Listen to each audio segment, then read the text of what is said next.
திருநெல்வேலியோட செல்ல பிள்ளை நீங்க சாத்தூருக்கு போறதா சொல்லியிருக்கீங்க. என்ன நடந்தது? இல்ல, எங்க இருந்தாலும் திருநெல்வேலியுடைய செல்ல பிள்ளை தானே. டெல்லிக்கு ராஜா ஆனாலும் பள்ளிக்கு பிள்ளை இந்த மாதிரி திருநெல்வேலி தொகுதி மக்களை வாழ்நாள் உள்ள முறையில் என்றும் மறக்க முடியாது. என்ன காரணம்?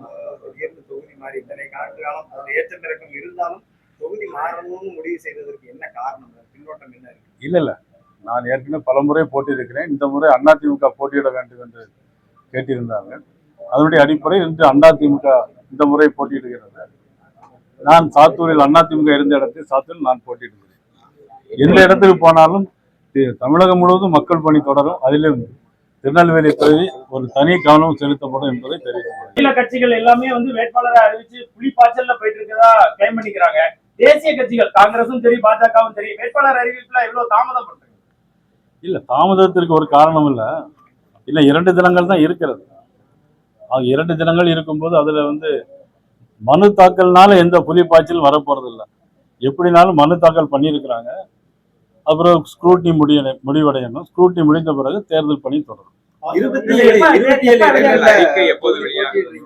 அதிமுக கூட்டணியில் 27 தொகுதிங்கிறது பாரதிய ஜனதா கட்சியினுடைய தகுதிக்கு ஏற்ற ஒரு இடம் தானா, அல்லது அதை விட இன்னும் கூடுதலாக போட்டியிடக்கூடிய நிலையில பாஜக இருந்ததா? ஏன் 27 தொகுதிகளோடு நின்று விட்டது? காங்கிரஸோடு கூடுதலாக இடம் பெறுவோம்னு சொல்லியிருந்தீங்க. இல்ல, அதாவது இதுல தகுதி என்பது முக்கியம் இல்லை, எண்ணிக்கை என்பது முக்கியம் இல்லை, எண்ணம் தான் முக்கியம். மக்களுடைய எண்ணம் எதுவோ அதற்கு ஈடு கொடுக்க வேண்டும். மக்கள் இன்றைக்கு இந்த ஆட்சியை தூக்கி எறிய வேண்டும் என்று ஒரு முடிவெடுத்திருக்கிறார். அது மட்டுமல்ல, இன்றைக்கு புதிதாக கடந்த சட்டமன்ற பொதுத் தேர்தலில் மதிப்புக்குரிய அண்ணன் டிடி சார் அவர்கள் இதில் இல்லை. இப்பொழுது அவர்களுக்கு நாங்கள் இடம் கொடுக்க வேண்டியிருக்கிறது. ஸோ எல்லாரையும் சேர்த்து கொள்ள வேண்டும் என்பதற்காக இந்த எண்ணிக்கை பாகுபாடு அமைந்ததை தவிர வேற ஒன்றும் கிடையாது. ஒரு சில தொகுதிகள் கூடுதலாக கேட்கிறது, தொகுதி மாற்றம், அது போன்ற செய்திகள்லாம் வெளியில் அப்படி பேசப்படுது. அதுக்கு எதுவும் வாய்ப்புகள் இருக்குதா? பழனி தொகுதி அப்படிங்கிறது அந்த தொகுதியை கண்டிப்பா நம்ம வாங்கணும் அப்படிங்கிற மாதிரி தொடர்ந்து பாஜக கோயம்புத்தூர் இல்ல, அப்படி இல்ல. சில வேட்பாளர்களுக்கு இடம் கொடுக்க வேண்டும். சில இப்போ உதாரணமா எடுத்துட்டோம்னா திருச்சுழிக்கு இடம் கொடுக்கணும். அதில் பார்த்தீங்கன்னா இப்போ ராஜவர்மன் சாத்தூரில் போட்டிட்டு ராஜவர்மனுக்கு இடம் கொடுக்கணும். அதில் அந்த மாதிரி ஒரு சில இடங்கள் மாற்றுவதற்கான காரணமே தவிர வேற எதுவும் மாறாது. ஒரே நாள்ல கட்சி மாறினவங்களுக்கு எல்லாம் பல கட்சியில உடனே சீட்டு வழங்கப்படுது. எப்படி பாக்குறீங்க? அது அவங்களுடைய கட்சியை பொறுத்தது. அவங்க கட்சியில நிறைய வேக்கண்ட் இருக்கு. அப்புறம் மக்களுடைய எதிர்பார்ப்பு அந்த கட்சியில இல்லை. அதனால ஒரே ஒரு நாள்ல வந்தாலும் சரி, ஒரு இரவுல ஒரு ஆள் தனியா வந்தாலும் அவர்களுக்கு சீட்டு கொடுக்குறாங்க. பாஜக பல ஆண்டுகளாக பணியாற்றிய நபர்களுக்கு தொகுதி ப்ராப்பரா அலாட் பண்ணன்ற மாதிரி பாஜகக்குள்ள அதிருப்தி இருக்கிறதாகவும் சொல்றாங்க. அதான் பாரதிய ஜனதா கட்சியை பொறுத்த மட்டும் எந்த எதிர்பார்ப்பும் இல்லாம இருக்கக்கூடிய தொண்டர்கள் நிறைந்த கட்சி தான் பாரதிய ஜனதா கட்சி. கொள்கைக்காகவும் இந்த நாட்டிற்காகவும் தேசத்திற்காகவும் உழைக்கின்ற தொண்டர்களை அதிகமாக பெற்ற கட்சி பாரதிய ஜனதா கட்சி. அதில் அவர்களுக்கு எந்த விதமான அதிருப்தி நிச்சயமாக இருக்காது. பிரதமரை வரவேற்கக்கூடிய நிகழ்வுல அண்ணாமலை அவர்களுடைய பெயர் இடம்பெற்றதா? அதுல ஒரு சலசலப்பு போகுது. அவரை நீக்கப்பட்டார், அந்த பெயர் சந்திப்பதில் இருந்து நீக்கப்பட்டார்னு சொல்லி இல்ல அவருடைய பேர் அன்றைக்கு நான் போன் பண்ணேன். அவர் ஊர்ல இல்லைன்னு சொன்னாங்க. ஊர்ல இல்லாதனால வரல. நான் கூட இப்போ 4ஆம் தேதி மனு தாக்கல் பண்ண வேண்டி இருக்கிறது.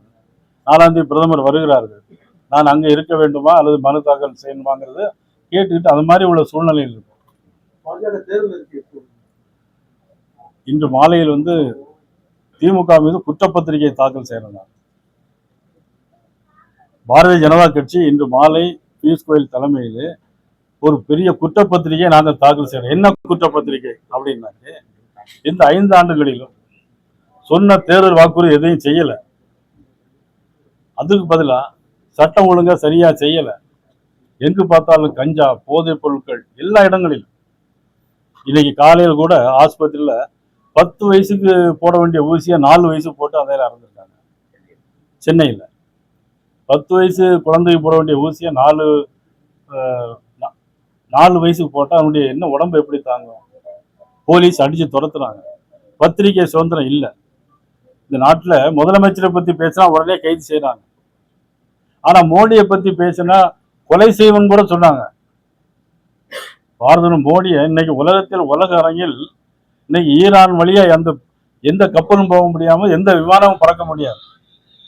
ஆனா இவ்வளவு மோசமான சூழ்நிலையில ஈரான் நாட்டு மேல ஒரு விமானம் பறந்து போகுது. அதை நீங்க எடுத்து பார்த்தா, நெட்ல எடுத்து பார்த்தா எந்த விமானம்னு பார்த்தா ஏர் இந்தியான்னு போகுது. உலகமே இன்னைக்கு அக்கப்போர்ல இருக்கு. தமிழ்நாடு பெரிய அக்கப்போர்ல சிக்கி தவிக்குது திமுக அரசாங்கத்தில். ஆனா உலகத்தில் நடந்த போர்ல ஈரான் நாட்டு மீது ஒரு விமானம் பறக்குது. எந்த விமானம் பார்த்தா ஏர் இந்தியா.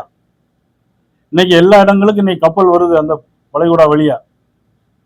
அப்பேற்பட்ட தலைவர் மோடி, நம்ம நாட்டுடைய தலைவர், நம்ம நாட்டுடைய பிரதமர், அவரை கொலை செஞ்சிருந்து ஒரு திமுக பேசி இருக்கிறாங்க, நடவடிக்கை இல்லை. ஆனா பத்திரிகை சுதந்திரம் எங்க இல்லை. சவுக்கு சங்கர் நாட்டுக்குள்ளே வரக்கூடாதுன்னு வச்சிருக்காங்க. வெள்ளக்காரன் காலத்துல தான் கேள்விப்பட்டிருக்கோம் ஆல்வின், இம்பென்றால் சிறைவாசம், ஏனென்றால் வனவாசம். ஆனால் இப்ப வனவாசம் யாருக்கு என்று சொன்னால் வரக்கூடிய 23ஆம் தேதி தெரியும்.